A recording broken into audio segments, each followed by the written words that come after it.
እነዚህ ሶስት ወጣት ኢትዮጵያውያን ጓደኛሞች በአሜሪካ ሀገር ይሄንን ፊልም በማየት ባንክ ለመዝረፍ ያደረጉት ሙከራ ምን ላይ ያደረሳቸው? አሁን እዚህ ፓርት ላይ ልብ ብላችሁ እንድታደምጡ ይፈልጋሉ። ቪዲዮውን ማየት ሲጀምሩ ላይክ ማለት እንዳረሱ፣ ሰብስክራይብ ባተኗንም ተጫኑልን። አሜሪካ ሀገር ውስጥ ባንክ ለመዝረፍ ያቀዱ እነዚህ ሶስት ኢትዮጵያውያን ወጣቶች እርስ በራሳቸው ስኒሽ ተደራርገው አንዱ በ75 ዓመት ፍርድ፣ አንዱ ደግሞ በ4 ዓመት ፍርድ፣ አንዱ ደግሞ እሱን የበላ ጅብ አልጮ ያለበት ታሪክ ነው የምነግራችሁ ዛሬ።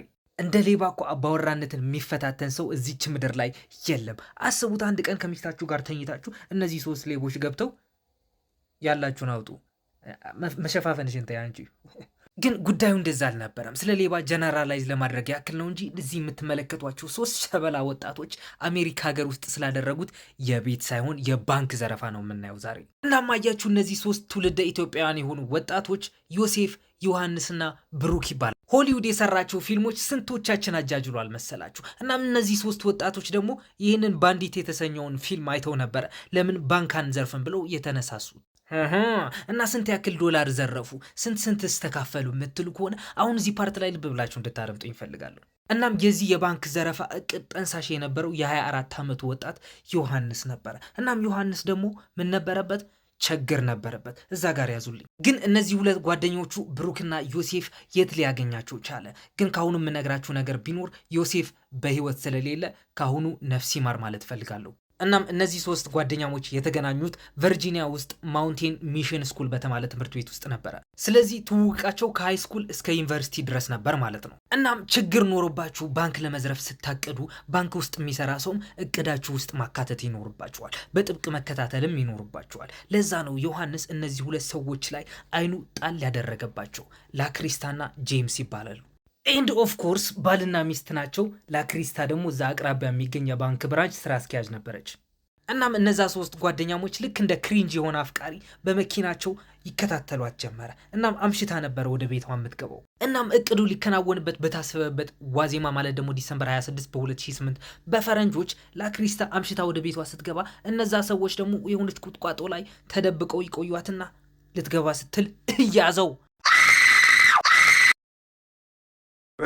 የሌሊት ሺፍት ሊሰራ ሊወጣ ይዘጋጅ የነበረ ባለቤቷም ጩኸቷ እንደሰማ ሚስቴ ካልጋ ውጭም እንደዚህ መጮህ ትችላለች እንዲህ ምናምን ብሎ ወጥቶ ቼክ ሲያደርግ ተይዛለች።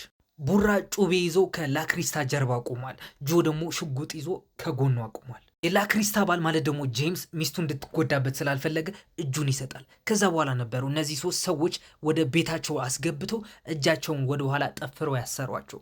እዚህ ጋር ደግሞ ያልነገርኳችሁ ነገር አለ። እነዛ ሁለት ሰዎች ደግሞ ሁለት ልጆች አፍርተዋል። ማለት ደግሞ አንዱ የ8 ዓመት ነው፣ አንዱ ደግሞ የ11 ዓመት ነው። እነሱን ማምጠው ጥፍር አድርገው እስር። ይህ ሁሉ ነገር ሲከናወን ዮሴፍ መኪና ውስጥ ሆኖ እየተከታተለ ነበረ። ምክንያቱም እቅዳቸው እንዴት መሰላችሁ? ዮሐንስ በጠዋቱ ላክሪስታ ወደ ባንክ ይዟት እንዲሄድና ብር እንድትሰጠው ማድረግ፣ ቡራ ደግሞ ባለቤቷና ሁለት ልጆቿ እንደ ሆስቴጅ መያዝ ነበረ። ምክንያቱም ይህ ሲያዩት የነበረው ባንዲትስ የተሰኘው የሆሊውድ ፊልም የሚያሳየውም እንደዛ ነው። አክተሩ የሆነች የባንክ ማናጀር ይዞ አግቶ ወደ ባንክ ቤቱ ይወስዳታል። ከዛ ደግሞ ብር ትሰጠዋለች። ከዛ ሂ ጌትስ አዌይ ዊዝ ኢት። እናም እነዚህ ባልና ሚስት እጃቸው ወደኋላ ተጠፍረው እንደታሰሩ ጄምስ የሆነ ሀሳብ ይመጣለታል። ጄምስም እጁ ወደኋላ ታስሮ እያለ ይኸውልህ ቡራ፣ ጆ ነው ያልከኝ ስምህ? አዎ ጆ፣ ነገ ጠዋት አክስቴ ትመጣለች ወደ ቤት። ስለዚህ እንደዚህ እጃችን ወደኋላ ታስረን ካየችን እንደምታውቁት ነው። ስለዚህ እኔንም ባንኩ ጋር ይዛችሁኝ ብትሄዱስ? ግን ይህ ሀሳብ ያመጣው አክስቱ ስለምትመጣ ሳይሆን የማምለጫ ዘዴ ለማመቻቸት ነበረ። እናም ለነጋታው ዲሰምበር 27 በጠዋቱ እነዚህ ሁለት ሰዎች በሽጉጥ ታጅበው መኪና ውስጥ ገብተው ዳይ ወደ ባንክ ቤት። የጄምስና የላክሪስታ የቤተሰባቸው መኪና ጄምስ ራሱ ነበር ሲነዳት የነበረው። ዮሐንስ ደግሞ ከኋላ ተቀምጦ ሽጉጥ ይዘውበት ነበረ። በሌላ መኪና ማለት ደግሞ በራሳቸው መኪና ዮሴፍና ቡራ ደግሞ እነዚህ ሰዎችን ይከታተሉ ነበረ። እናም ጉዞ ወደ ባንክ ቤት እያደረጉ እያለ ሃይዌይ ላይ የስቴት ትሩፕስ ይመለከታል። ማለት ደግሞ ሃይዌይኑ የሚከታተሉ ፖሊሶች። ስለዚህ መኪናው እንደ ሰካራም ስወርቭ ማድረግ ይጀምራል። ወደዚህ ወደ ቀኝ ወደ ግራ እያደረገ መንዳት ይጀምራል። ፖሊሱም ከኋላ እየተከተለው ቁም። ፖሊሱም ወደ ሹፌሩ ተጠግቶ ምንድን ነው? እንዴት ነው የምትነዳው? በእናትህ እንዴት ነው የምትነዳው? መንጃ ፈቃድህን አምጣ በእናትህ። ባንክ ቡክ ይሰጠዋል።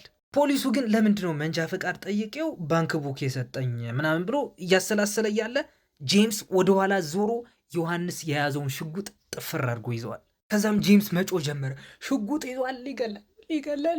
ፖሊሱ ደግሞ ይህንን ነገር እንደሰማ ቀጥታ ወደ እርምጃ ነው የገባው። ሽጉጥን አውጥቶ ሁለቱንም እጃቸው ወደ ላይ እንዲያደርጉ፣ ስለዚህ እስር ቤት ይገባሉ ማለት ነው። ግን ደግሞ ዮሴፍና ብሩክ የያዟት መኪና ደግሞ የነ ዮሐንስና የነ ጄምስ መኪና ስትቆም ስላዩ እቅዳቸው እንደከሸፈ ስለገባቸው ወደኋላ ይፈረጥጣሉ። ዮሐንስም መቆያ ክፍል ውስጥ እንደገባ በሸሚዝ ራሴን ካላጠፋው ማንም ሰው እንዳይጠጋኝ፣ ፖሊሶችም በሸሚዝ ነው እኮ ምንም ማድረግ አልችልም፣ በቃ አውልቅ በእናትህ ምናምን ብለው ያስጠሉታል። እናም ጆ ስኒች ማድረግ ይጀምራል። ምክንያቱም እንዴት መሰላችሁ? ታውቆባቸዋል። ባንክ የመዝረፍም ስለሆነ የነፍስ ግድያም ስለሆነ መሳሪያም ይዞ በመንቀሳቀስም እንደሚከሰስ ስለሚያውቅ ከፖሊሶቹ ጋር መተባበር ነበረበት። ስለዚህ ምን ያደርጋል? ስኒች ያደርጋል። የሰጣቸው መረጃም የዮሴፍ መኖሪያ ቤት ነበረ። ዮሴፍም አንቀው ይዘው ያመጡታል። ዮሴፍም ወዲያውን ጥፋቱን አምኖ የቡራ አድራሻ ይሰጣቸዋል።